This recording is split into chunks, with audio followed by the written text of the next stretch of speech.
Okay, kids, we're putting together this video pretty quickly in response to the news that Duke Johnson was traded from the Browns to the Texans.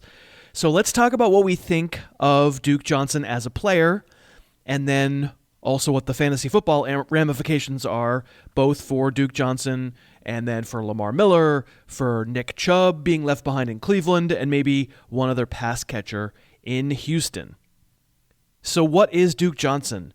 He's one of the best pass-catching backs in the NFL, in the right system, with the right emphasis. I think he could be a 100-catch guy. This play I'm not showing to you as any kind of amazing thing. You see he's running out of the slot after motioning there. It's against zone.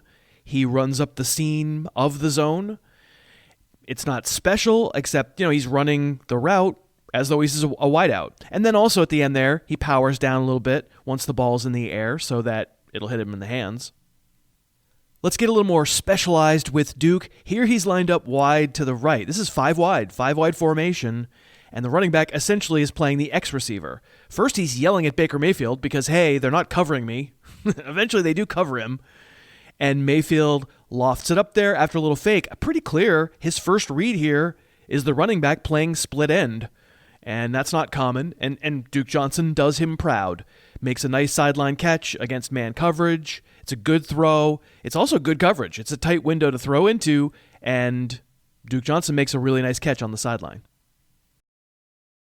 Hey, a quick break to say thank you to DraftKings for sponsoring today's show. They've got a pretty cool promotion going on right now. If you start a new account at DraftKings by clicking on the link below me in the show notes and fund that account with at least $5, they will send you my 2019 Harris Football Player Profile Almanac for free. That's a pretty good deal. That's a $17 value you're getting for nothing if you sign up with a new account at DraftKings and fund that account. DraftKings is, of course, extremely fun once the season starts. I'm going to have tons of DraftKings content here on the YouTube channel, also on the podcast.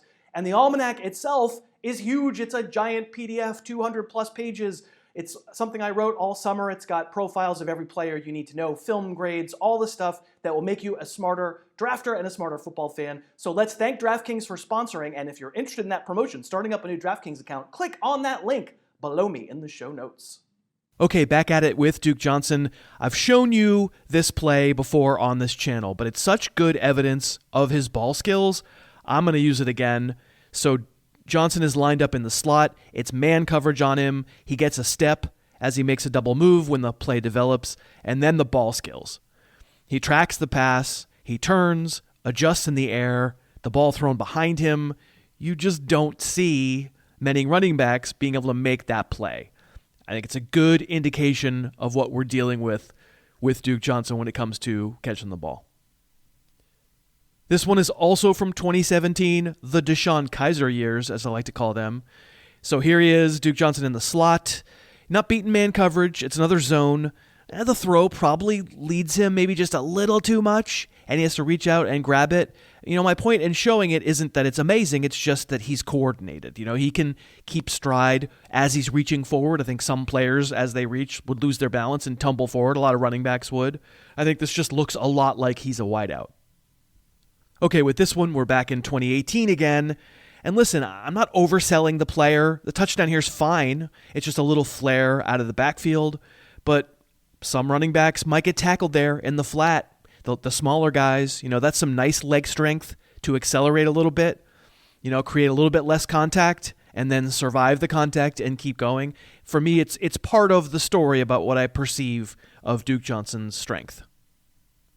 And part of that same story, and I'm going back to 2017 again, the Kevin Hogan experience this time. But this is impressive after the catch. It's a little dump off, and Johnson shows both the speed to get in the open and the strength on his feet.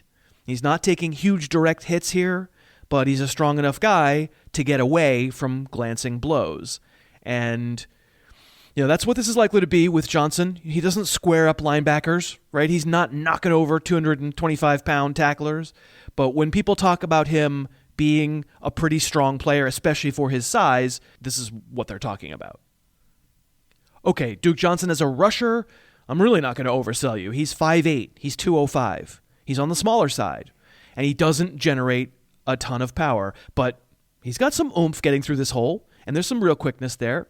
A lot of the time when he touches it, it's certainly more about quickness than power, but I don't know. In this year's Almanac, I gave him an A- for elusiveness. I think he legitimately has some quickness.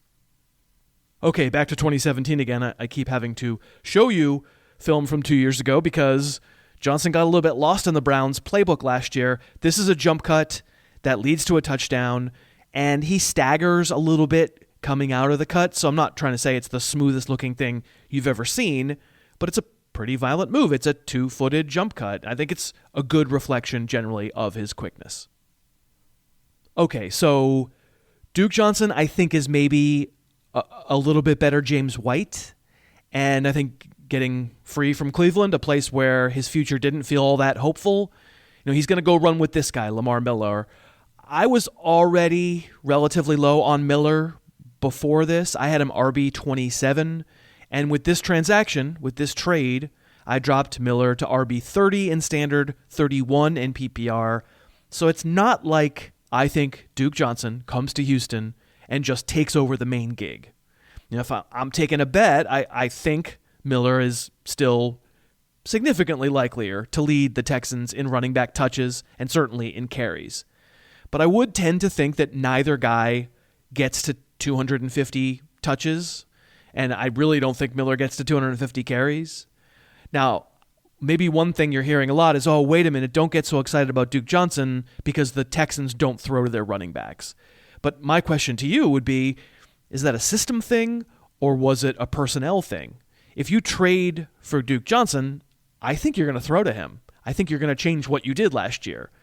For rank-wise, Johnson is the one for me who gets the big boost. I mean, in standard leagues, I might have had him about 60 before this trade. I've got him all the way up to RB 40 in standard, which puts him just one spot ahead of LaShawn McCoy. I've got him 34 in PPR, one spot ahead of Dion Lewis. And if Lamar Miller were to get injured, which he has a tendency to do, I think Duke Johnson can handle being a lead back for a little while. I think for a limited window, you could get away with that. Maybe for an entire season, I'd be worried. Maybe not so much. As for what's left behind in Cleveland, so I didn't move Nick Chubb at all in my ranks. He was already RB 11, already my number 19 overall player in standard, a pretty clear second-round pick, I think, in most formats. And by the way, all of these ranks that I'm talking about, they're all available and updated as frequently as I can make them updated at harrisfootball.com. But whatever hesitation I might have been feeling on Nick Chubb, and I mean, it's not a lot, he's RB 11, but whatever hesitation I was feeling, because I like the player a lot, relates way more to the worry that Kareem Hunt could mess things up for him when he's off suspension in the second half of the season, as opposed to anything Duke Johnson was going to do. The Browns are going to add someone else. This doesn't mean that suddenly Nick Chubb gets every single running back carry, because that's not wise. So there's going to be another body there. It could be Dontrell Hilliard there as a possibility, a second-year undrafted free agent. It's going to be somebody, but Chubb is still certainly the one that you want to add there. Finally, a quick note, because I know some folks will panic about what this means for Keke Coutee. Isn't he supposed to be the slot guy who catches a million short passes for the Texans? Won't this cannibalize from Coutee to have Duke Johnson as a pass catcher in Houston? And the answer is maybe. I tend to think if Coutee is as good as his boosters say, maybe he's the one doing the cannibalizing from Will Fuller. Maybe, as Sigmund Bloom said on my podcast on Thursday, maybe we're ranking Fuller too high, and Coutee won't just be a slot player. He might run out of the slot, but he might not just be the short yardage guy. Maybe he's going to go down the field more. So I personally don't have Coutee all that high in my wide receiver ranks, so I didn't feel the need to lower him as a result of this move. I'm going to be honest. I don't think it's great for him, and if I did have Coutee up high, I might have a tendency to lower him maybe 5 spots in the receiver ranks. I just don't have him all that high. But yeah, I mean, Houston definitely seems like they've got some weapons, and I think it's very nice for Duke Johnson's profile in general and for his fantasy profile in particular. This was fun. This is breaking news from this channel. Let's get some more breaking news to react to here early in August. It's pretty fun when we get to process it kind of in real time along with you. When that does happen, if that does happen, we'll be right back here on the channel to show you what we think of the players involved, and that's the key. We want to be able to show you. That's why we think you dig our channel, and we'll keep coming back. Thank you very much for watching. We'll see you next time. Thanks so much for watching. Please, please, please smash that like button. Write a comment. Tell us who else you'd like to see us review film on. And of course, best of all, please subscribe to our channel and then click that little bell above the subscribe button and you'll be notified whenever we post a new video.